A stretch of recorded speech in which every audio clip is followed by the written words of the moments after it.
Doug and I are hoping you had a great week with your family. We had a great time watching one of our sons qualify to go to state in cross country. We've had all kinds of fun times, but I'll tell you what really struck our hearts this week is the loud message that our nation gave to say we want a change in America.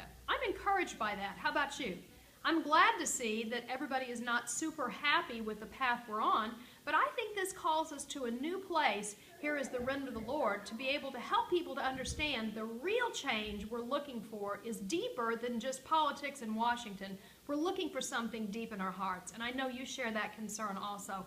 You'll notice that on our feature this week, there's a picture of this cliff. Lucas found this picture for me a few weeks ago, and I told him it looks exactly like I'm seeing in my mind of the open cliff that it seems that many people are heading toward. They don't understand what's going on in our world. They know there's a problem, but they're being sucked into a subtle form of deception.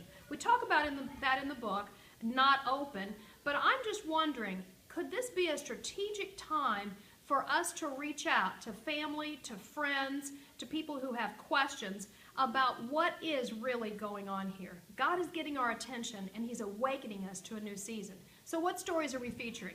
I liked Albert Mohler's analysis this week of the election. Everybody had their own take, but I'm highlighting some particular paragraphs that I think are excellent. So skim on down and just look at those main sections of his. And then you'll notice that in our featured articles this week, it's something that I had never seen before of somebody connecting Sharia law with Christianity. And in fact, a concern that people might be thinking that those of us who are calling for God's ways to be restored are actually the new oppressors in America. Wow, I didn't much like the theme of that article, but I encourage you to take a look at it and consider, is this something that our children need to understand what we're saying? And then look on down a little bit further, you'll find a story about a precious older man who for years had been serving to volunteer his time, and this week he was given a startling rebuttal that he would no longer be allowed to volunteer with the Red Cross. Take a look at that, and let's pray for that man and pray for each of us as we're finding our place in the Not Open remnant. Copies of the book, Not Open. Would they be helpful right now in your church, among your family and your friends?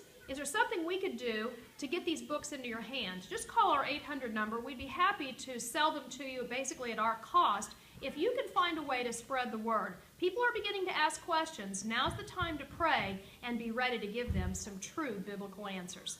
God bless you. We'll see you next week.